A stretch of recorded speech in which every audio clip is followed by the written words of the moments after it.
Thưa chư vị, hôm nay là ngày trăng tròn, ngày chính thức của Saga Đa Hoa tháng thứ tư theo âm lịch Tây Tạng.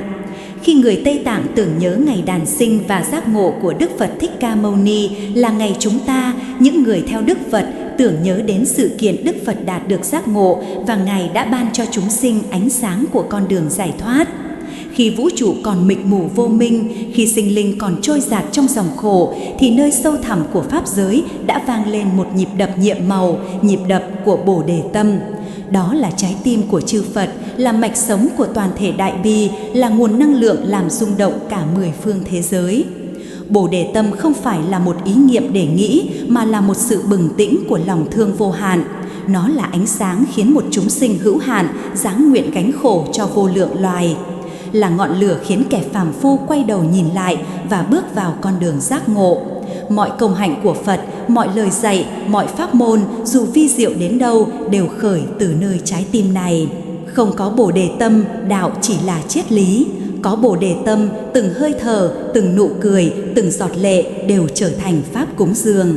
Vì vậy, người học đạo không chỉ cầu trí tuệ mà phải khởi tâm vị tha bao la. Tâm ấy chính là cầu nối giữa phàm và thánh, giữa ta và chư Phật. Khi Bồ Đề Tâm khởi, bóng tối liền tan. Khi nó vững, đường đạo liền mở. Khi nó viên mãn, sinh linh trở thành ánh sáng của từ bi. Chư vị trong phút giây tĩnh lặng, hãy lắng nghe nhịp đập của trái tim chư Phật trong chính mình và từ đó khởi lên chí nguyện lớn, nguyện đem thân tâm này làm thuyền chở chúng sinh qua bờ khổ. Dù trong biển sinh tử, vẫn giữ trái tim Bồ Đề không phai. Tất cả lời Phật dạy, dù là tứ diệu đế, bát nhã ba la mật hay những pháp quán sâu xa về bản chất của tâm, đều như những con sông chảy về cùng một biển. Và biển ấy chính là Bồ Đề Tâm. Bồ Đề Tâm là điểm hội tụ nơi trí tuệ và từ bi hòa làm một. Trí tuệ thấy rõ mọi pháp vốn không tự tánh. Từ bi thấy rõ mọi loài đang mê lầm trong khổ đau. Khi hai dòng ấy hợp nhất, tâm vị tha của Phật hiển hiện trọn vẹn. Nếu Đức Phật xuất hiện giữa chúng ta hôm nay, Ngài sẽ không đem đến một giáo pháp mới, bởi chân lý không bao giờ là cũ hay mới. Ngài sẽ dẫn nói cùng một điều mà hơn 2.000 năm trước Ngài đã dạy. Hãy mở rộng trái tim con đến vô lượng chúng sinh, bởi tất cả sự tu hành, mọi nghi lễ, mọi thiền định đều vô nghĩa nếu trái tim ta vẫn còn khép kín trong ranh giới của ta và người. Tất cả chúng ta, dù ở bất kỳ cảnh giới nào, đều khao khát hạnh phúc và muốn tránh khổ đau. Nhưng hạnh phúc chân thật không thể được tìm thấy bằng việc chạy theo đối tượng bên ngoài, mà chỉ khi ta quay vào nội tâm và nuôi dưỡng tình thương rộng lớn, không giới hạn nơi bản thân. Chính lúc đó, hạnh phúc trở thành tự nhiên vì nó không còn lệ thuộc vào điều kiện mà sinh khởi từ trạng thái tâm thuần thiện và cởi mở. Vì thế, hãy nguyện rằng, nguyện cho con thấy được khổ đau của muôn loài không phải là gánh nặng mà là cơ hội để mở rộng tâm từ. Nguyện cho con học cách yêu thương như chư Phật và nguyện cho mọi hành động, mọi hơi thở của con đều hướng đến giác ngộ vì lợi lạc của tất cả chúng sinh. Khi tâm nguyện ấy trở thành mạch sống trong từng ngày, ta đang đi cùng hướng với tất cả chư Phật, Bồ Tát và chính trong giây phút đó, Bồ Đề Tâm, hạt giống Phật đã nảy mầm trong tâm con người. Hơi thở của Bồ Đề Tâm chính là mạch sống của toàn vũ trụ. Từ khởi thủy vô minh cho đến cõi giác ngộ viên mãn, tất cả con đường đều quy về một tâm niệm duy nhất, Bồ Đề Tâm. Chính tâm nguyện vị tha ấy đã khơi động mạch sống của vũ trụ, khiến mọi cõi giới tồn tại trong sự tương duyên của tình thương và trí tuệ. Nếu không có Bồ Đề Tâm, ngay cả chư Phật cũng chẳng thể thành tựu. Nếu không có Bồ Đề Tâm thì trí huệ bát nhã cũng trở thành khô lạnh như ánh trăng chiếu xuống sa mạc không người. Người hành giả dù học vô lượng pháp môn, nếu không an trú trong Bồ Đề Tâm vẫn chỉ quanh quẩn trong cái ta nhỏ hẹp. Nhưng chỉ cần khởi lên một niệm chân thành, nguyện tất cả chúng sinh được an vui, nguyện con gánh lấy khổ đau của họ mà bước đi trên con đường giác ngộ, thì ngay trong khoảnh khắc ấy, hành giả đã nối tâm bình vào tâm Phật, đã bước vào mạch sinh khí của vũ trụ Đại Bi. Bồ Đề Tâm không phải là ý tưởng trừu tượng mà là hơi thở nhiệm màu của tâm giác ngộ. Khi hơi thở ấy lan tỏa trong từng niệm, từng hành động thì thế giới này dù đầy đau khổ vẫn trở thành đạo tràng. Khi ai đó nhìn bằng con mắt Bồ Đề Tâm, họ sẽ thấy không còn kẻ thù, không còn phân biệt, chỉ còn vô số hình dạng của một tâm duy nhất đang học cách yêu thương chính mình. Cho nên chư tổ từng dạy, nếu bạn muốn hạnh phúc, hãy tu luyện tâm từ bi. Nếu bạn muốn thế giới được an lạc, hãy gieo trồng Bồ Đề Tâm. Khi ấy, sự tu không còn là nỗ lực mà là tự nhiên như nước chảy về biển. Khi ấy, khổ đau không còn là trở ngại mà là chất liệu cho lòng bi mở rộng. Và khi ấy, hành giả thấy rõ Bồ Đề Tâm chính là Phật và Phật chính là tâm ấy. Có câu Đức Thế Tôn đã khai thị được ghi lại trong nhiều bản luận Bồ Tát Hạnh của Ngài Tịch Thiên. Nó chính là tuyên ngôn tối thượng về con đường giải thoát, nơi mà chân lý không thể được ban cho mà chỉ có thể được tự mình chứng ngộ. Lời Ngài dạy như vậy, bậc thánh nhân không dùng nước rửa sạch nghiệp bất thiện, cũng không dùng tay xóa bỏ khổ đau của chúng sinh. Họ cũng không cấy ghép sự chứng ngộ của mình vào người khác. Chính bằng cách giảng dạy chân lý Như Lai mà họ giải thoát chúng sinh. Các câu trên rất thâm sâu, không dùng nước rửa sạch nghiệp bất thiện. Nước tượng trưng cho tác ý thanh tịnh của tâm từ bi. Nhưng nghiệp đã gieo dù thiện hay ác là dấu ấn trong dòng tâm thức, không thể tẩy bằng phương tiện bên ngoài. Chỉ có Bồ Đề Tâm và trí tuệ thấy rõ tánh không của nghiệp, người hành giả mới rửa sạch được nó. Khi thấy rằng nghiệp không thật có tự tánh, dòng nghiệp ấy liền tan như sương mai trước ánh dương. Không dùng tay xóa bỏ khổ đau của chúng sinh. Tay tượng trưng cho quyền năng cứu độ, nhưng Phật không can thiệp vào nghiệp quả bằng thần lực. Ngài chỉ mở ra con đường để mỗi người tự bước đi. Vì nếu khổ có thể bị xóa bỏ bằng tay thì sự giác ngộ sẽ trở thành ban ơn chứ không phải chứng ngộ. Do đó Phật chỉ đường, còn diệt đi hay không là do chính tâm mỗi người. Không cấy ghép sự chứng ngộ của mình vào người khác. Sự giác ngộ không thể truyền bằng ngôn từ hay năng lượng, vì đó là kinh nghiệm trực chứng về bản tánh tâm. Phật có thể khai mở cửa tâm, nhưng người hành giả phải tự bước qua ngưỡng cửa ấy. Giác ngộ không thể chia sẻ như ngọn lửa chia ánh sáng, mà là tự tâm bừng cháy khi duyên hội đủ. Chính bằng cách giảng dạy chân lý Như Lai mà họ giải thoát chúng sinh. Chân lý Như Lai chính là pháp giới tánh không, là thực tại như thị. Bậc thánh chỉ bày để chúng sinh tự nhìn thấy bản tánh của chính mình. Khi nghe quán, tu và chứng, người ấy tự tháo gỡ những xiềng xích của vô minh. Vì thế, sự giải thoát không đến từ bên ngoài mà nở qua từ trong tâm tự ngộ. Thâm ý chung hiển thị chính là Phật không rửa sạch nghiệp ta, không xóa khổ đau, không trực ban giác ngộ, nhưng Ngài chỉ ra nơi chính tâm ta. Dòng suối Pháp vốn đã tự thanh tịnh, chư vị nên nhớ rằng Phật dạy không để thêm điều gì vào tâm mà để trút bỏ hết những gì che tâm. Một khi câu ấy không dùng nước rửa nghiệp vang lên trong tâm, hãy quán rằng không có ai để rửa, không có nghiệp để tẩy, không có nước nào ngoài tâm tự tịnh. Đó chính là lúc chư vị thấy Pháp trong chính mình được thúc đẩy bởi lòng từ bi. Ý định của Đức Phật là dạy cách dẫn dắt chúng sinh thoát khỏi khổ đau. Từ bi không phải là cảm xúc thương xót, mà là năng lực vận hành tự nhiên của trí tuệ giác ngộ. Khi tâm đã thấy rõ mọi Pháp chỉ là duyên sinh vô ngã, thì không còn ai để ghét, không còn ai để thương theo cách phân biệt. Từ bi của Phật là ánh sáng của tánh biết, soi khắp mọi cảnh giới, khiến kẻ mê thấy lại con đường về nguồn. Do đó, ý định của Phật không nhằm cứu bằng quyền năng, mà dạy cách tự giải thoát bằng trí tuệ. Trong nhiều kiếp, Ngài đã nghĩ đến việc làm lợi lạc cho chúng sinh và cuối cùng đã giác ngộ. Đây là hạnh nguyện Bồ Tát kéo dài vô lượng kiếp, được nuôi bằng tâm bi vô biên và trí tuệ quán không. Trong mỗi kiếp, Đức Phật tương lai không hướng về bản thân mà xoay tâm về chúng sinh, cho đến khi chính tâm bi ấy chín mùi thành giác ngộ. Ngài giác ngộ không phải vì mình, vì thấy không có mình nào tách khỏi chúng sinh. Khi không còn phân chia giữa ta và người, đó chính là giác ngộ viên mãn. Ngài dạy rằng khổ đau là kết quả của nhân duyên. Đây là trái tim của toàn bộ Phật Pháp. Khổ không sinh ra từ định mệnh hay trừng phạt, mà từ những nhân duyên do chính tâm tạo dựng. Nhân duyên là chuỗi phản ứng của tâm và cảnh, nơi mỗi niệm khởi đều để lại một hạt giống. Khi hạt giống ấy gặp đủ duyên, nó trổ quả. Và vì tất cả Pháp đều duyên sinh, nên không có gì cố định, không có gì vĩnh viễn. Do đó khổ đau cũng có thể chuyển hóa. Những nhân duyên này không liên quan đến một tác nhân bên ngoài, chẳng hạn như một đấng sáng tạo, mà đến từ tâm thức phóng túng của chúng sinh. Vì chúng ta thường bị tham ái, sân hận và hận thù lấn át, nên chúng ta vấn thân vào các hành động và tạo ra nghiệp dẫn đến khổ đau. Ba độc tham, sân si chính là tam độc của tâm mê, cũng là ba sóng năng lượng biến hiện ra luân hồi. Chúng không đến từ bên ngoài mà là biểu hiện của vô minh muốn nắm bắt, muốn chống lại, muốn duy trì bản ngã. Từ đó hành động nghiệp phát sinh tạo ra chuỗi phản ứng tương tục gọi là luân hồi.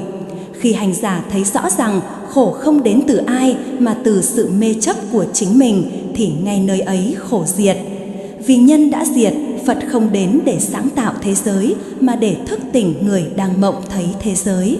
Khổ không do trời, không do ai định mà do tâm quên chính mình mà tạo tác. Khi thấy được gốc của khổ cũng là lúc thấy được nguồn của giải thoát. Vì khổ và giải thoát vốn cùng một tâm, chỉ khác ở mức độ tỉnh thức. Theo tinh thần của Ca Đam và các bậc giác ngộ, Bồ Đề Tâm có hai phương diện bất khả phân, nguyện và hành. Chư vị hãy đọc bài kệ sau đây 3 lần để chính thức phát Bồ Đề Tâm. Con xin quy y cho đến khi giác ngộ nơi Đức Phật, Pháp và Tăng đoàn. Thông qua việc tích lũy công đức đạt được bằng cách bố thí và các khắc nguyện, con đạt được Phật quả để mang lại lợi ích cho tất cả chúng sinh. Nguyện Bồ Đề Tâm là khi trong sâu thẳm trái tim ta khởi lên chí nguyện mãnh liệt muốn đạt giác ngộ không phải vì bản thân mà vì lợi lạc của tất cả chúng sinh. Đó là lúc tâm ta hướng thẳng đến Phật quả như người lữ hành xác định rõ đích đến của mình. Chí nguyện này mở ra con đường vô lượng khiến đời sống trở nên có ý nghĩa và thiêng liêng. Khi tâm ấy phát khởi, dù ta còn đầy khuyết điểm, còn vướng vô minh, nhưng trong khoảnh khắc ấy ta đã bước vào con đường Bồ Tát. Vì chỉ cần một niệm vị tha chân thật, một khởi tâm nguyện cứu giúp vô biên chúng sinh là dòng sông luân hồi đã đổi hướng và bắt đầu chảy về biển giác ngộ. Hành Bồ Đề Tâm là bước chân tiếp theo biến nguyện ấy thành động sống động trong từng giây phút. Đó là khi ta không chỉ nguyện cứu giúp mà thật sự sống, nói, nghĩ và hành như một Bồ Tát. Mỗi việc nhỏ đều trở thành cơ hội để phụng sự. Khi thấy ai đau khổ, ta khởi tâm muốn giúp. Khi thấy ai thành công, ta hoan hỉ thay vì ganh tị. Khi gặp nghịch cảnh, ta không oán than mà xem đó là pháp tu để rèn luyện lòng bi và nhẫn. Nguyện Bồ Đề Tâm giống như ý muốn đến một nơi chốn linh thiêng, còn hành Bồ Đề Tâm là thật sự lên đường. Không có hành, nguyện chỉ là mộng tưởng. Không có nguyện, hành trở nên trống rỗng. Chỉ khi hai mặt ấy hợp nhất, Bồ Đề Tâm trở thành một dòng chảy sống trong từng hơi thở, từng việc làm. Hành Bồ Đề Tâm cũng không đòi hỏi những việc lớn lao, đôi khi chỉ là một ánh mắt bao dung, một lời nói dịu dàng, một ý nghĩ thiện lành. Nhưng nếu được làm với tâm vị tha chân thật thì đó đã là công hạnh của Bồ Tát. Bởi lẽ Bồ Đề Tâm không đo bằng hành động mà bằng động cơ. Khi Bồ Đề Tâm được duy trì lâu ngày, mọi đối cảnh đều trở thành pháp tu. Bị chỉ trích, ta học hạnh nhẫn, thấy khổ đau, ta phát bi tâm, gặp hạnh phúc, ta hồi hướng cho muôn loài. Dần dần tâm vị ngã tan dần như băng gặp nắng và ánh sáng của trí tuệ hiển lộ từ chính nơi ấy. Chư vị hãy thường xuyên thực hành chuyển mọi hoàn cảnh thành con đường tu Bồ Đề Tâm, điều mà các bậc Ca Đam ta xưa gọi là lo dông, tức luyện tâm. Khi ta đã phát khởi Bồ Đề Tâm, con đường tu không còn là việc trốn tránh khổ đau mà là chuyển hóa khổ đau thành đạo lộ. Bởi vì nếu chỉ biết cầu an mà không hiểu khổ thì tâm vẫn yếu đuối. Nhưng nếu biết dùng khổ làm thầy thì mọi thử thách đều trở thành ánh sáng soi chiếu nội tâm. Khi bị người khác xúc phạm, thay vì phản ứng bằng giận dữ, hãy thầm quán. Người ấy chính là vị thầy giúp ta thấy rõ tập khí kiêu mạn và chấp ngã của mình. Nếu ta không bị tổn thương bởi lời họ, chính là ta đã thắng được chính mình. Còn nếu ta khổ đau vì họ, đó là cơ hội để quán chiếu xem bản ngã đang đòi hỏi điều gì. Bằng cách ấy, người gây hại trở thành thiện tri thức, giúp ta trưởng thành trong nhẫn nhục và từ bi. Khi thấy ai đó hạnh phúc, thay vì ganh tị, hãy khởi tâm hoan hỷ, nguyện cho họ luôn được an vui và nguyện cho niềm vui ấy lan tỏa đến muôn loài. Tâm hoan hỷ ấy mở ra không gian vô hạn, chữa lành sự chật hẹp của bản ngã. Và chính lúc đó ta đang sống bằng tâm Phật. Khi đối diện khổ đau của chính mình, hãy quán rằng khổ này không phải riêng ta, mà vô số chúng sinh cũng đang chịu như thế, rồi nhẹ nhàng phát nguyện gánh lấy khổ của họ, đồng thời hồi hướng mọi an vui nhỏ nhất của mình cho tất cả chúng sinh. Đó chính là Pháp tông len nhận và cho, phương tiện tối thượng để biến khổ đau thành đại bi và bi thành trí. Như vậy, mỗi khi phiền não khởi lên, thay vì xem nó là chướng ngại, ta xem đó là cơ hội thực hành. Mỗi lời chỉ trích, mỗi tổn thương, mỗi nghịch cảnh đều trở thành cánh cửa mở vào lòng từ bi và trí tuệ. Khi tâm ta không còn chống cự đời mà ôm trọn đời bằng lòng thương, thì đời không còn làm khổ ta nữa. Có câu rất hay như vậy: nếu con có thể biến mọi hoàn cảnh thành pháp tu, thì dù ở giữa địa ngục con cũng tìm thấy niết bàn. Đó chính là pháp hành tối thượng của Bồ Đề Tâm. Không đợi khi vạn sự thuận lợi mới tu, mà ngay trong bất toàn, trong đau khổ, trong nhân gian đầy sóng gió này, vẫn giữ một trái tim biết thương, biết hiểu và biết hiến tặng. Mặc dù vạn vật chỉ là những danh xưng giả lập, không có tự tánh độc lập hay tồn tại khách quan, song chúng vẫn hiện khởi sinh động trong từng khoảnh khắc như có thật. Chính vì vẻ ngoài ấy mà chúng sinh bám chặt vào hình tướng, tin rằng có một ta đang sống trong một thế giới thật có. Cái bám chấp ấy là cội rễ của mọi mê lầm. Phật giáo không phủ nhận sự hiện hữu quý giá của đời sống. Đức Phật chỉ là chỉ bày cách nhìn thấy tính duyên khởi nhiệm màu của nó. Ngài dạy rằng mọi khổ đau phát sinh đều do duyên hợp của tâm phóng vật, của những tập khí tham ái, sân hận và si mê. Không có một đấng sáng tạo nào ngoài kia quyết định số phận của chúng ta. Chính tâm này khi vô minh dựng nên thế giới luân hồi, và cũng chính tâm này khi tỉnh giác hiển lộ niết bàn. Thấy được điều ấy, ta hiểu rằng vạn pháp không hề hư vô. Chúng thật có trong sự tương thuộc, thật có trong từng duyên khởi nối tiếp nhau như sống của cùng một đại dương. Bởi không có pháp nào tồn tại vĩnh viễn, từng sát na của đời sống trở nên quý báu lạ thường. Mỗi ánh nắng, mỗi nụ cười, mỗi giọt nước đều là biểu hiện độc nhất của vô số nhân duyên tụ hội trong kiếp sống này, không thể lặp lại trong luân hồi. Sự vô thường không khiến cuộc sống trở nên vô nghĩa, trái lại nó khiến mỗi giây phút trở nên thiêng liêng. Vì không gì tồn tại mãi để ta có thể xem nhẹ. Đức Phật vì lòng đại bi đã dạy tứ diệu đế, không phải để ta xa lìa đời, mà để ta thấy trọn vẹn đời trong ánh sáng tỉnh thức. Khổ đau cần được nhận biết, nguyên nhân cần được diệt trừ, sự chấm dứt khổ đau cần được thực chứng, và con đường tu tập chính là ngay trong đời sống hiện tại này. Khi hiểu được duyên khởi, ta thôi oán trách và sợ hãi mà trở nên biết ơn tất cả. Vì mỗi duyên, dù thuận hay nghịch, đều là cửa ngõ để trở về tánh biết. Như thế vô ngã không khiến cuộc sống trở nên trống rỗng, mà mở ra sự trọn vẹn nhiệm màu của hiện tại. Không có gì cần nắm giữ, nhưng cũng không khinh thường một giây phút nào của kiếp sống này. Phật giáo không dạy con người hướng tới chối bỏ cuộc đời, xa lánh thế gian, mà dạy thấy cuộc đời trong ánh sáng trí tuệ. Khi hiểu rằng mọi pháp đều vô thường, duyên sinh và vô ngã, ta không còn nắm giữ khổ đau hay khoái lạc, nhưng cũng không khinh thường một giây phút nào của kiếp sống này. Chính vì mọi thứ mong manh nên từng giọt hiện hữu trở nên vô giá. Người thấy được duyên khởi sẽ không rơi vào hư vô, mà biết trân quý từng hơi thở, từng sinh linh, từng mầm sống. Bởi tất cả đều đang cùng nhau dệt nên tấm thảm kỳ diệu của pháp giới. Hiểu được vô thường không khiến ta sợ hãi, mà khiến ta biết sống sâu sắc hơn.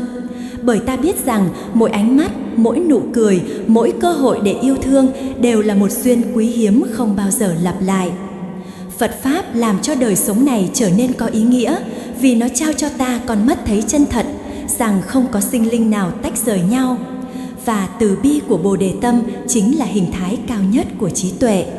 Khi biết thương bằng trí tuệ, ta không ràng buộc, không mong cầu đáp trả, mà chỉ tự nhiên tỏa sáng như ánh mặt trời, sưởi ấm muôn loài mà chẳng cần chọn lựa. Do vậy, người học đạo chân thật không xa rời thế gian, mà sống giữa thế gian bằng tâm Phật. Thấy mỗi sinh linh là một biểu hiện của pháp thân, thấy mỗi khổ đau là cơ hội khơi dậy lòng bi, và thấy chính cuộc sống hiện tại này là pháp hội nhiệm màu của tánh biết đang tự hiển lộ. Sống giữa vô thường, lòng từ bi là vĩnh cửu. thấy rõ duyên khởi, từng khoảnh khắc trở thành cõi Phật. Thưa chư vị, đạo mạch của trí tuệ bát nhã nơi Đức Phật chỉ rõ 3 cấp độ khổ và đồng thời chỉ ra nguồn gốc tối vi tế của khổ chính là tập khí bám chất vào sự tồn tại cố hữu của các pháp đã làm hiển lộ sự chuyển hóa từ nhận thức vô minh sang cái thấy duyên sinh toàn giác, đồng thời dẫn giữ tinh thần sống tỉnh thức và yêu quý cuộc sống này. Khi chúng ta nhận ra rằng khổ đau không chỉ nằm ở thân thể hay cảm xúc mà còn thấm sâu trong mỗi ý niệm bám chấp vào ta và của ta bắt đầu thấy tận gốc rễ của luân hồi. 3 tầng khổ, khổ của khổ, khổ của biến đổi và khổ hiền sinh không phải là 3 sự kiện riêng biệt mà là 3 lớp sóng của cùng một biển tâm mê vọng. Chúng cùng sinh khởi từ cái thấy sai lầm rằng vạn pháp có tự tánh riêng biệt. Chính cái thấy ấy dựng nên một thế giới tưởng tượng nơi ngã và pháp trở thành 2 thực thể đối lập. Nhưng khi ánh sáng của trí tuệ chiếu rọi, ta bắt đầu thấy mọi hiện tượng thân, tâm, cảnh giới, cảm xúc đều chỉ là sự giao thoa huyền diệu của nhân duyên như cầu vồng hiện giữa trời. Không có gì tự sinh, không có gì tự tồn tại, tất cả nương vào nhau mà biểu hiện. Hiểu được điều này, phiền não không còn đất để bám, vì không có ai để giận, không có gì để tham, không có tự ngã nào để bảo vệ. Trí tuệ về tính không khiến thế gian tan biến mà khiến thế gian được nhìn thấy trong vẻ thật của nó, trong sáng, tương thuộc, mềm mại và đầy yêu thương. Khi tâm không còn bị trói buộc bởi ý niệm tôi phải có, tôi phải giữ, tôi phải hơn thì ngay nơi đó an lạc tự khởi, không phải là niềm vui của sở hữu mà là niềm vui của hiểu biết và buông bỏ. Và rồi khi nhìn lại cuộc sống, ta nhận ra rằng mọi khổ đau đã từng xảy ra đều là người thầy thiện xảo. Mọi biến động của vô thường đều là thông điệp của Pháp. Và từng khoảnh khắc của hơi thở này chính là cánh cửa để bước vào Niết Bàn hiện tiền. Thấy được như thế, ta không còn sợ hãi khổ đau, không trốn tránh đời sống mà sống trọn vẹn trong từng duyên với tâm từ bi bao dung và trí tuệ sáng trong. Đó chính là trạng thái tâm Phật giữa đời này. Nơi vô thường không còn là đe dọa mà là nhịp thở thiêng liêng của Pháp giới đang nở qua. Khi ta thấy rằng không có gì cố hữu, mọi khổ đau liền hóa thành ánh sáng. Khi hiểu rằng tất cả do duyên sinh, cuộc đời này trở thành tấm gương phản chiếu tánh biết vô biên. Chư vị hãy hành trì nuôi dưỡng tâm Bồ Đề bằng 8 bài kệ luyện tâm hàng ngày. Trong 8 bài kệ luyện tâm chỉ ra rằng hầu hết chúng ta đều có lòng kiêu hãnh và tự phụ. Chúng ta luôn có xu hướng đặt mình ở trung tâm, xem mình đúng, mình hơn và trong sự so sánh đó khổ đau sinh ra một cách tinh tế. Bài kệ thứ 2 nhắc ta rằng khi ở cùng người khác, con nguyện xem mình thấp kém hơn tất cả. Câu này không dạy ta tự hạ hay phủ nhận giá trị bản thân mà là mở ra con đường phá tan gốc rễ của kiêu mạn. Khi ta đặt mình ở vị trí thấp hơn, lòng tự cao mềm lại, tâm phòng thủ tan biến và ta bắt đầu nhìn thấy người khác bằng đôi mắt bình đẳng. Thấy trong họ cũng có khổ đau, cũng có ước muốn hạnh phúc như chính ta. Những người quanh ta không khác gì ta, họ cũng có lỗi lầm, cũng có yếu kém. Nhưng đó không phải lý do để ta khinh thường. Khi ta nghĩ mình thấp hơn mọi người, hạt giống của các phẩm chất cao quý bắt đầu được gieo trong tâm. Sự khiêm nhường ấy không khiến ta nhỏ bé mà khiến ta vĩ đại theo cách của bậc trí.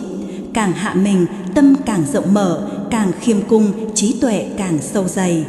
Sự khiêm nhường chính là cánh cửa để đi vào từ bi và trí tuệ. Câu kệ tiếp theo khuyên rằng đừng để những phiền não tinh thần chế ngự mình. Đây là pháp tu trực tiếp nhất trong đời sống.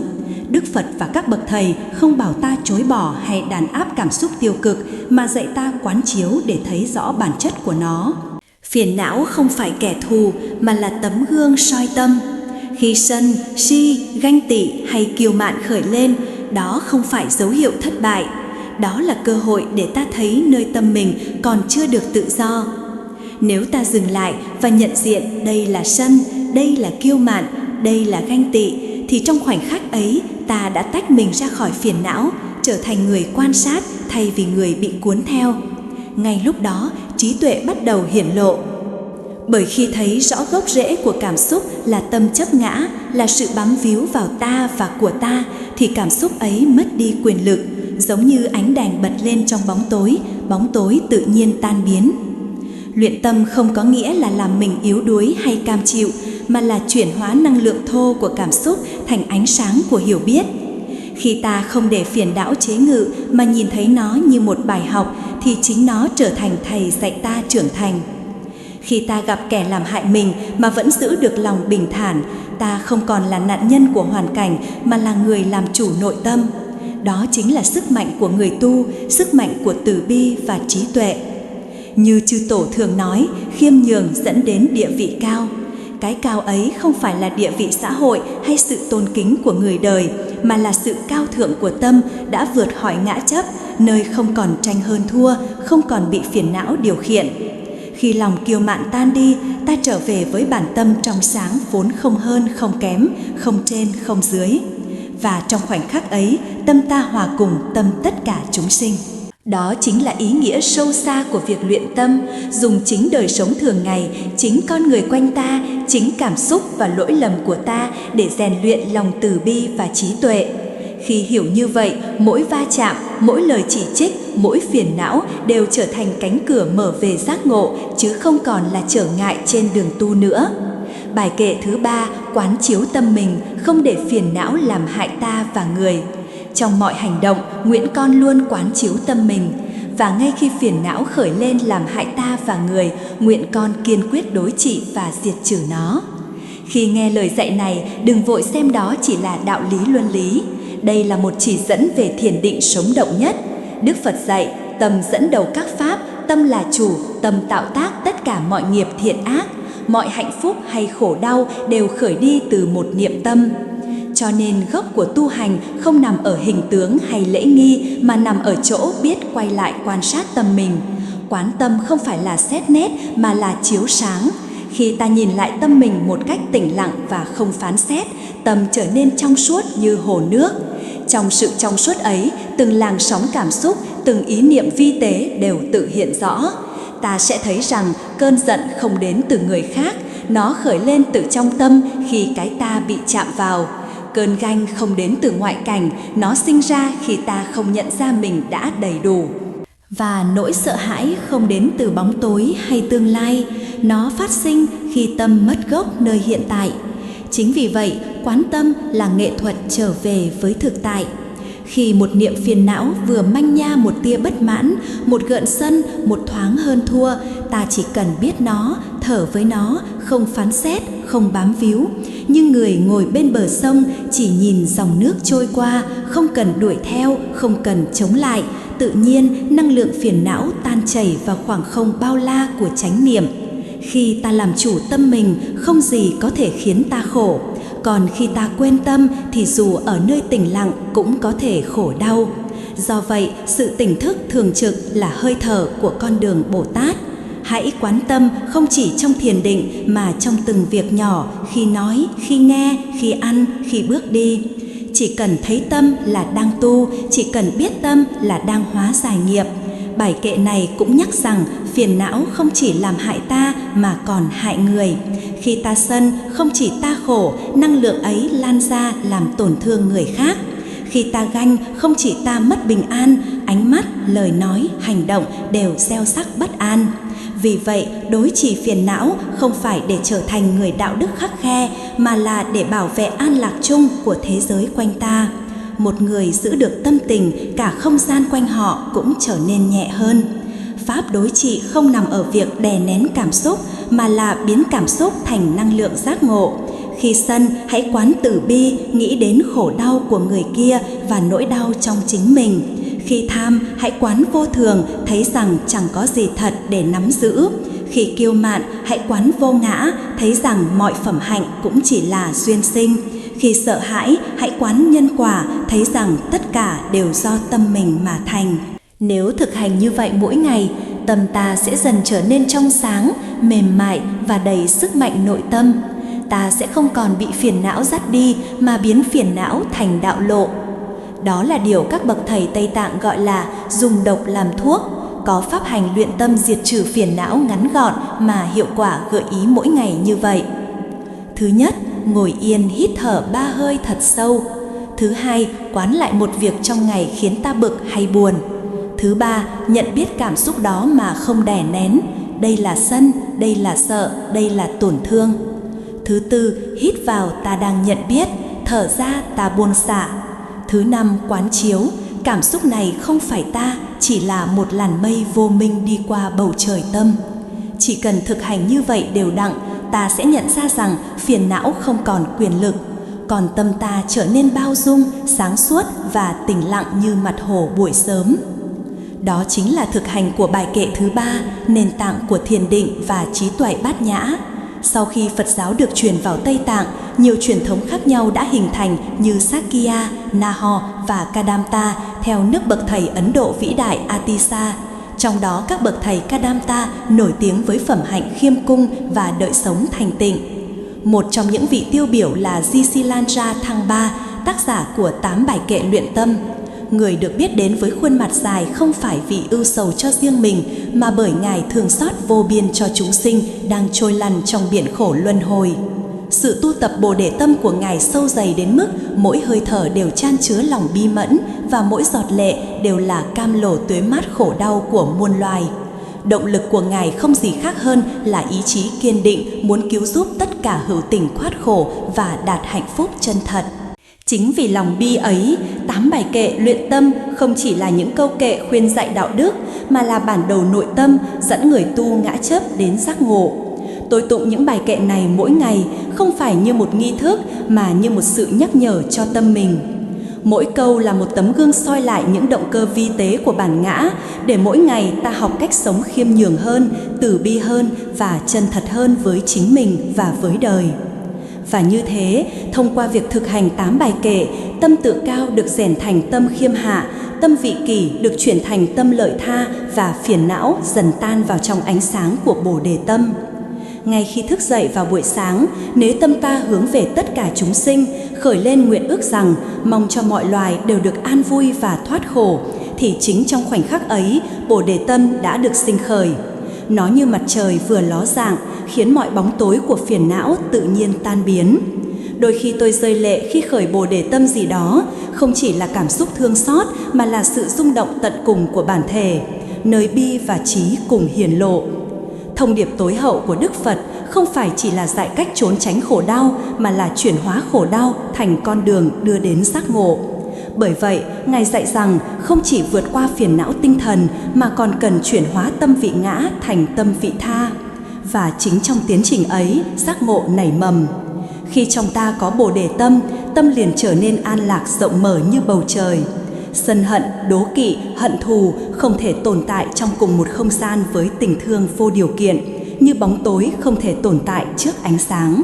Khi tâm ấy được duy trì, ta không chỉ thư giãn hay ngủ yên, mà ngay cả trong giấc ngủ ta vẫn đang tu tập, vì tâm đã nhuần thấm năng lượng của bi trí. Những ai có niềm tin nơi Đức Quán Thế Âm, nếu trước khi ngủ quán tưởng Ngài ngự trên đỉnh đầu, ánh sáng từ bi của Ngài tỏa chiếu khắp thân tâm, rồi nguyện cho con được như Ngài, biết yêu thương tất cả như chính bản thân mình, thì giấc ngủ ấy không còn là vô minh mà trở thành giấc ngủ trong ánh sáng của đạo, nơi từng hơi thở cũng là thiền định, từng giấc mơ cũng là pháp hành. Vì vậy, phát khởi Bồ Đề tâm không chỉ là một hành động tâm linh mà là cách sống, cách thở và cách hiện hữu của người đang dần bước vào cảnh giới của chư Phật. Khi Đức Phật chỉ bày trong chúng ta có Phật tính, đó không chỉ là một niềm an ủi tinh thần mà là chân lý tối hậu của mọi sinh mệnh hữu tình. Phật tính ấy không nằm đâu xa, không bị vùi lấp bởi tội lỗi hay nghiệp chướng, mà chỉ tạm thời bị che phủ bởi mây vọng tưởng. Cũng như mặt trời không bao giờ tắt, chỉ bị mây che khuất đi, tự tánh giác ngộ của chúng ta vẫn luôn rực sáng, chưa từng hoại mất dù chỉ một niệm. Bồ Đề tâm chính là ngọn gió thanh tịnh thổi tan mây vô minh để ánh sáng Phật tính hiển bày. Khi khởi tâm vì lợi ích của tất cả chúng sinh, chúng ta bước ra khỏi cái tôi chật hẹp và hòa vào tâm lượng vô biên của chư Phật. Từ đó, mọi khổ đau đều trở thành chất liệu giác ngộ, mọi thử thách đều trở thành cơ hội để tình thương trưởng dưỡng. người có Bồ Đề tâm không cần tìm ý nghĩa cuộc sống, chính họ là ý nghĩa của cuộc sống. Từng hơi thở, từng hành động, từng nụ cười đều mang theo năng lượng giải thoát. Dù thân còn ở cõi người, nhưng tâm đã an trú trong cõi Phật. Dù vẫn giữa đời đầy biến động, nhưng bên trong đã là tĩnh lặng của Niết Bàn. Cho nên, nếu chúng ta dung bồi Bồ Đề tâm một cách kiên trì, cuộc sống sẽ trở nên có ý nghĩa và an lạc. Đó không chỉ là lời khuyên tu tập, mà là chìa khóa mở cửa giác ngộ. Vì khi tâm vị tha tròn đầy, Phật tính tự hiển lộ không do ai ban, không từ nơi nào đến, mà chính là bản lai diện mục của chúng ta từ vô thủy.